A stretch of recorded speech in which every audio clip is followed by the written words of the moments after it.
Assalamualaikum warahmatullahi wabarakatuh.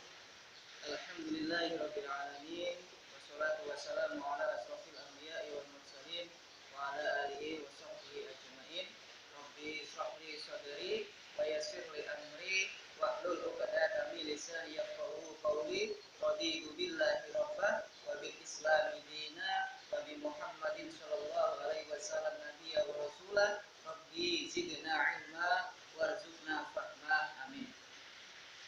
Anak-anakku kelas 4 yang Bapak sayangi dan banggakan, hari ini alhamdulillahirabbil alamin kita berjumpa kembali dalam pendidikan agama Islam tahun ajaran 2020-2021 semester pertama, pelajaran pertama. Kita berharap kita semua senantiasa dalam keadaan sehat walafiat, tanpa keluhan suatu apapun. Amin amin ya rabbal alamin. Nah, anak-anakku kelas 4 yang Bapak banggakan, pelajaran pertama yaitu membaca surat Al-Falaq atau mari belajar Quran surat Al-Falaq. Nah, untuk pelajaran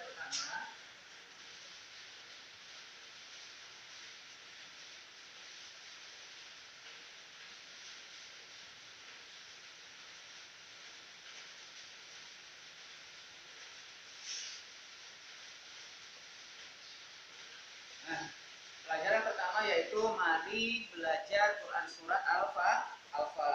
Anak-anak kelas 4, dalam memahami Quran surat Al-Falaq itu Bapak sudah tuliskan ada beberapa yang harus kita pelajari, yaitu yang pertama tentang surat Al-Falaq, yang kedua asbabun nuzul daripada surat Al-Falaq, dan yang ketiga arti dan makna surat Al-Falaq, dan terakhir adalah kandungan tajwid yang terdapat dalam surat Al-Falaq. Baiklah, untuk memasuki yang pertama yaitu tentang surat Al-Falaq, anak-anakku kelas 4, seperti yang kita ketahui bahwasanya Al-Qur'anul Karim adalah wahyu yang diturunkan oleh Allah Subhanahu wa taala melalui perantara malaikat Jibril kepada Rasulullah Shallallahu alaihi wasallam. Yang pertama adalah surat Al-Alaq ayat 1 sampai 5. Sedangkan surat Al-Falaq adalah wahyu yang Allah turunkan dalam urutan yang ke-20, tetapi di dalam Al-Quran surat Al-Falaq ini diletakkan dalam urutan yang ke-113 setelah surat Al-Ikhlas sebelum surat An-Nas.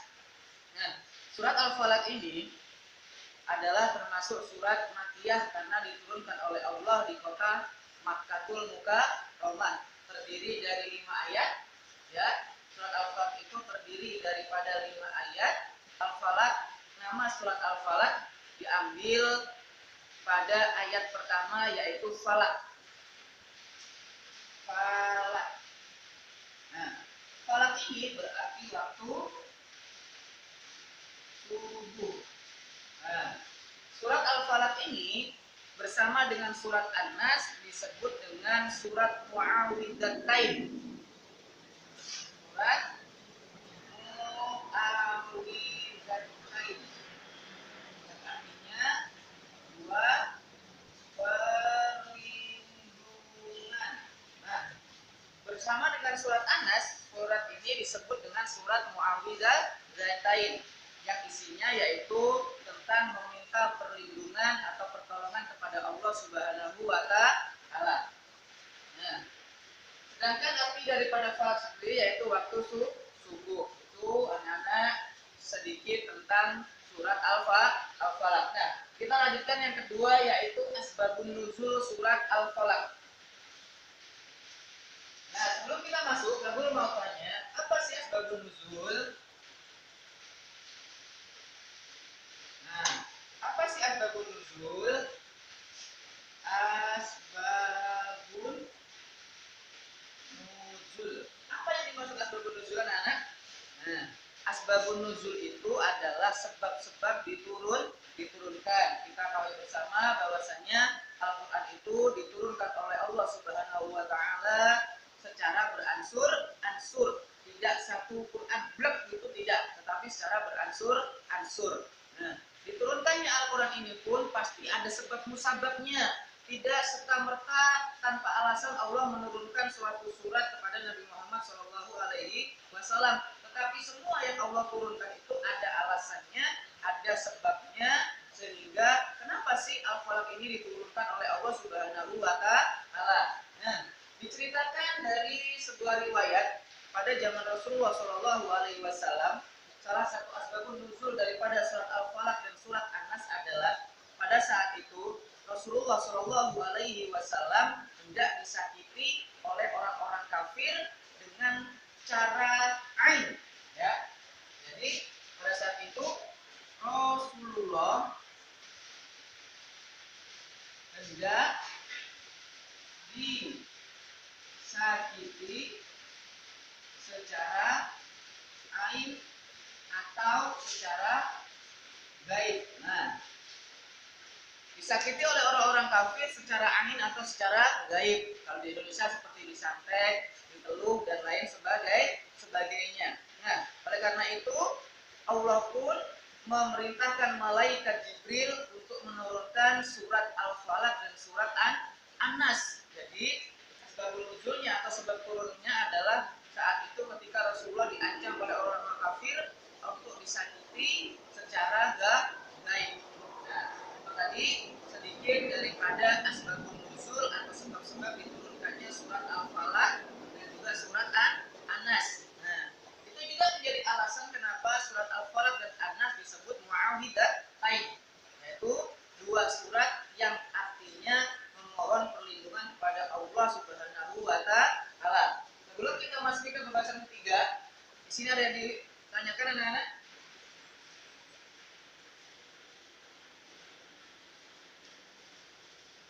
Tidak ada?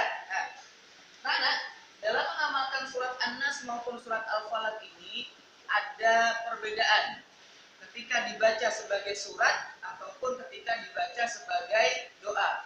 Kalau kita membaca surat Al-Falaq atau surat An-Nas ini sebagai surat dalam Al-Quran, maka kata kul, ya, kata kul kalau dibaca dalam Al-Quran atau sebagai surat, maka kul ini tetap dibaca. Tetapi kalau kita mengamalkannya sebagai doa, sebagai permintaan kepada Allah Subhanahu wa Ta'ala, maka kata kul ini dihilangkan. Ya, kalau sebagai doa dibaca sebelum tidur, sebelum bekerja, sebelum melakukan aktivitas atau rutinitas, maka kata kul dihilangkan langsung ke a'udzu. Nah, ya, langsung ke a'udzu. Kulnya tidak perlu dibaca. Itu kalau kita mengamalkan sebagai doa. Nah, baiklah, kalau tidak ada yang ditanyakan, mari kita masuk ke pembahasan selanjutnya, yaitu tentang arti dan makna surat Al-Falaq. Ya, yang ketiga yaitu arti dan makna surat Al-Falaq. Nah, kita bahas satu ayat, ya, ayat per ayat. Yang pertama, namun sebelum kita lanjutkan, kita baca dulu surat Al-Falaq bersama-sama, diawali dengan ta'awudz. A'udzu billahi minasy syaithanir rajim. Bismillahirrahmanirrahim. Qul a'udzu birabbil falaq min syarri ma khalaq wa min syarri ghasikin idza waqab wa min syarri naffashati fil 'uqad wa min syarri hasidin idza hasad. Shadaqallahul azim. Nah, tadi sekilas tentang bacaan surat Al-Falaq. Kita lanjutkan yang ketiga, yaitu arti dan makna surat Al-Falaq. Nah, yang ayat pertama berbunyi qul a'udzu birabbil falaq, artinya katakan aku berlindung kepada Tuhan yang menguasai subuh atau fajar. Di sini dijelaskan bahwasanya Rasulullah dan kita semua sebagai umatnya hendaknya berlindung kepada Allah Subhanahu wa Ta'ala yang menguasai waktu subuh atau waktu fajar. Nah, kenapa kita harus berlindung kepada Allah di waktu fajar, Pak? Nah, ini anak-anak, biasanya sesuatu yang sifatnya gaib yang dibantu oleh jin atau setan itu memiliki kekuatan di waktu maghrib sampai pagi. Oleh karena itu kita harus meminta perlindungan dari hal-hal gaib kepada Allah Subhanahu wa taala di waktu malam dengan membaca suratul Falaq. Nah, di sini kita diperintahkan oleh Allah untuk berlindung kepada Allah dari hal-hal gaib pada waktu malam.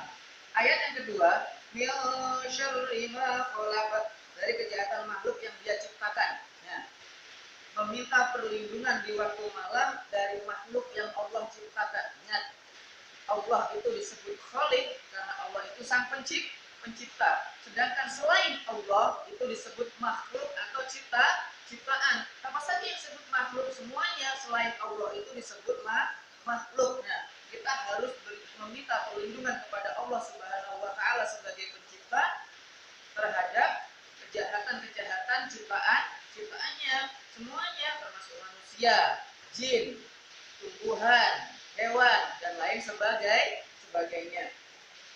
Yang ketiga, wa min syarri ghasikin idza waqab, dan dari kejahatan malam apabila telah gelap gulita. Nah, malam itu tempatnya atau waktu di mana kejahatan biasanya muncul, terutama kejahatan yang sifatnya gaib atau ain yang dilakukan oleh dukun, oleh jin, setan, genderuwo dan lain.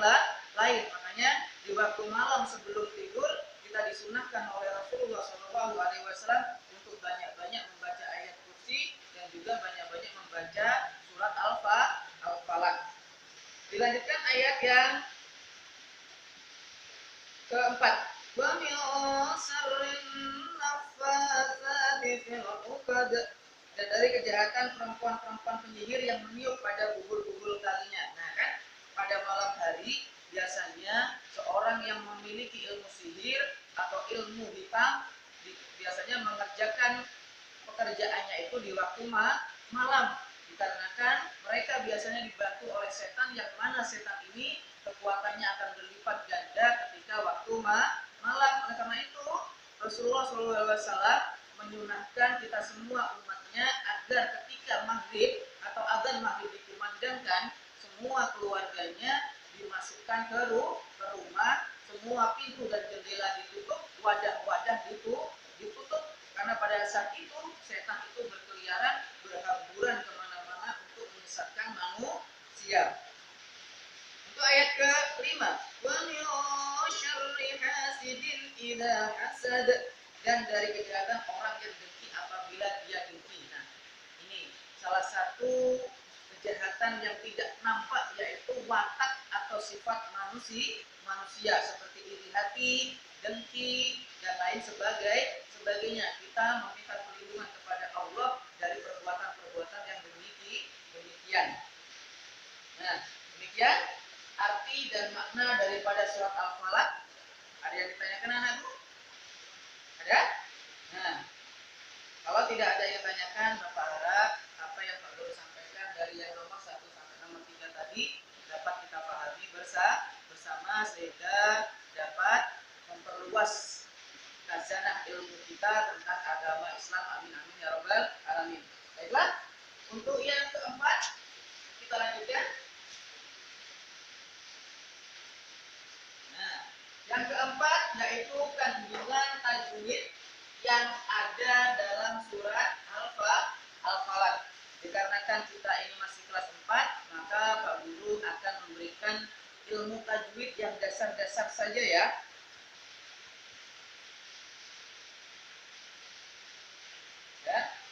Akan Pak Guru berikan ilmu tajwidnya yang dasar-dasar saja yang terdapat dalam surat Al-Falaq.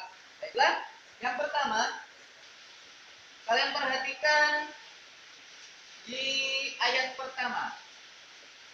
Ayat pertama di kata terakhir.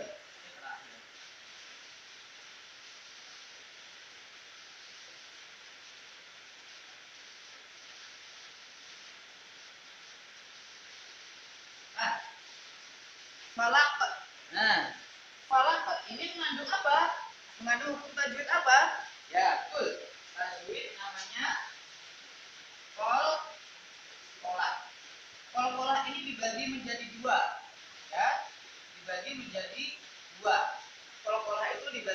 menjadi dua. Yang pertama disebut qalqalah subro, yang kedua disebut qalqalah kubro. Nah, qalqalah itu dibagi menjadi dua. Yang pertama disebut qalqalah subro, yang kedua disebut qalqalah kubro. Nah, apa sih pengertian daripada qalqalah? Qalqalah itu yaitu bacaan mantul. Pengertiannya itu gampangnya itu mantul ya. Mantul apabila dalam keadaan mati. Nah, huruf qalqalah itu ada 5. Huruf qalqalah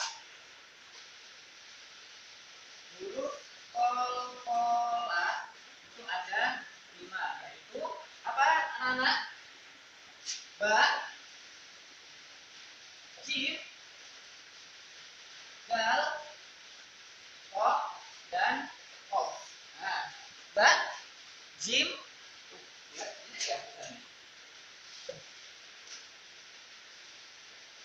ya, ba, jim, dal, to, dan kof. Nah, 5 huruf ini kalau mau dihafal dengan gampang disingkat dengan baju di toko. Singkat seperti itu ya. Baju di toko 5 huruf qalqalah. Qalqalah subro dan qalqalah kubro. Nah, apa yang dimaksud dengan qalqalah subro?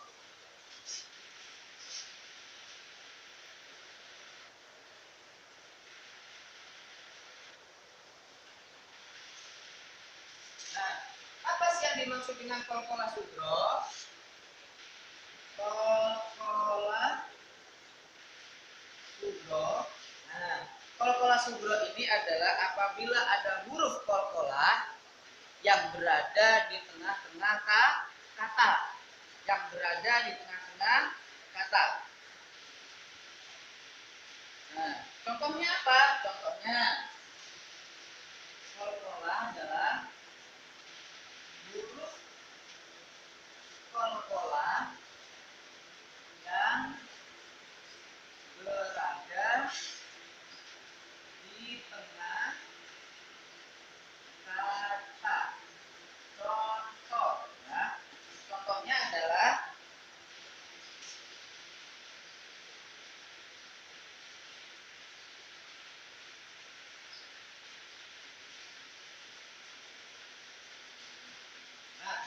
contohnya adalah kata taqdim.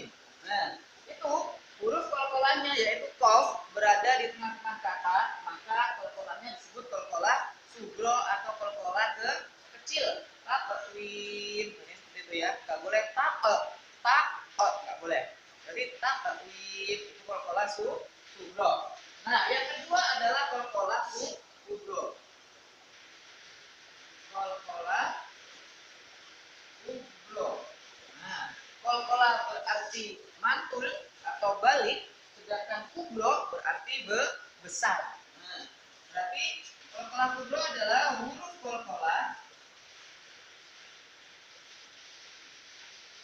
mati yang berada di akhir kata. Nah, ya, yang berada di akhir kata. Contohnya yang mana? Contohnya itu ada di Al-Falaq ayat pertama, Al-Falaq ayat kedua, ayat ketiga. Semua Al-Falaq di akhir ayat itu disebut qalqalah kubro. Makanya contohnya qul a'udzu birabbil falaq. Ya, seperti itu. Itu namanya qalqalah kubro. Min syarri ma khalaq wa min syarri ghasikin idza waqab wa min syarrin naffasati fil 'uqad wa min syarri hasidin idza hasad. Ya, oke. Ini tadi qalqalah, paham anak-anak? Ya, qalqalah dibagi menjadi dua. Yang pertama qalqalah subro, yang kedua qalqalah kubro. Qalqalah subro adalah apabila ada huruf qalqalah mati berada di tengah kata. Contohnya taqdim. Sedangkan qalqalah kubro adalah apabila ada huruf qalqalah yang mati dan berada di akhir kata. Ya, kita lanjutkan. tajwid yang kedua, dasar yang ada di surat Al-Falaq. Nah, yang ada di surat Al-Falaq. Kalian perhatikan mulai dari ayat kedua, ayat ketiga, ayat keempat, dan ayat kelima. Berarti ayat 1 itu ada nun mati bertemu dengan shin. Semuanya bertemu dengan shin. Nah, bacanya wa mio mio mio. Nah, itu disebut ikhfa hakiki. Disebut ikhfa hakiki. Nah, apa sih ikhfa hakiki? Ikhfa hakiki yaitu apabila ada nun mati, atau tanwin, ya, apabila ada nun mati atau tanwin yang bertemu dengan huruf ikhfa. Huruf ikhfa itu ada berapa? Huruf ikhfa itu ada 15. Hurufnya ada 15. Apa saja? Yang pertama, ta. Yang kedua, ta. Yang ketiga, jim. Yang keempat, dal. Yang kelima, dal. Yang ke-6, 1, 2, 3, 4, 5. Keenam, zai. Ketujuh, sin. Kedelapan, shin. 9, sod. Selanjutnya, dot. Selanjutnya, tot. Selanjutnya, dot. Selanjutnya, kof. Dan yang terakhir adalah kaf. Nah, ini huruf ikhfa. Ada berapa? 1, 2, 3, 4, 5, 6, 7, 8, 9, 10, 11, 12, 13, 14. 14. Yang satunya mana? Ta, ta, jim, dal, dal, zai, sin, shin, sod, dot, to, dot, kofa. Yang ada fa. Nah, kurang satu fa. Ya, hurufnya ada 15. Seperti yang terlihat. Cara membacanya suaranya nun mati atau tanwin itu diganti dengan suara n. Tapi sebenarnya bukan itu dasar ya. Dasarnya kita permudah yaitu dengan suara ang. Nah, di situ tulisannya min sarri. Nah, kalau ifa maka dibaca min. Itu dasar. Tapi sebenarnya bukan min, tapi mil syarri ya, seperti itu. Apa sih makna ifa? Ifa itu maknanya samar-samar, hakiki dengan sebenar-benarnya. Berarti harus dibaca dengan samar-samar. Sedangkan kalau dibaca ming, itu kan berarti jelas, yaitu jelas tetapi di sini disamarkan mil syarri, seperti itu ya anak. Baiklah, untuk yang selanjutnya yaitu diperhatikan di ayat ketiga dan ayat ke-5. Nah, di situ bacaannya gosikin idza waqab dan hasidin idza hasad. Nah, yang selanjutnya yang ketiga, ilmu tajwidnya atau kandungan tajwidnya disebut dengan idhar halqi. Nah, disebut dengan idhar halqi. Idhar halqi. Nah, huruf idhar halqi itu ada 6. Hurufnya ada 6. Apa saja? Yang pertama hamzah. Selanjutnya ha. Selanjutnya qaf. Selanjutnya ain, ghain dan ha. Nah, ini huruf halqi ada 6. Hamzah, ha, kha, ain, ghain dan ha. Idhar berarti jelas. Ingat, idhar berarti jelas dan halqi berarti tenggorokan. Nah, apabila ada nun mati atau tanwin bertemu dengan huruf halqi, nun mati atau tanwin bertemu dengan huruf halqi yang jumlahnya ada 6, maka disebut dengan idhar halqi. Bacanya jelas. Tidak boleh dengan cara ikhfa. Wa min syarri ghasikin idza, itu salah ya. Wa min syarri hasidin ida, itu juga salah. Yang betul gimana, Pak? Harus jelas. Wa min syarri ghasikin ida hasidin ida hasad, seperti itu. Itu cara membaca idhar.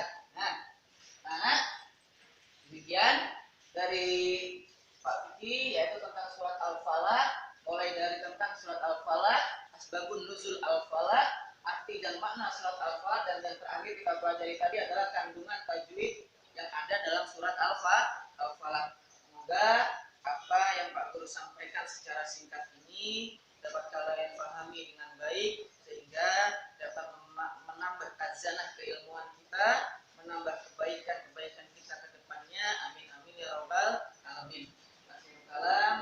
Assalamualaikum warahmatullahi wabarakatuh.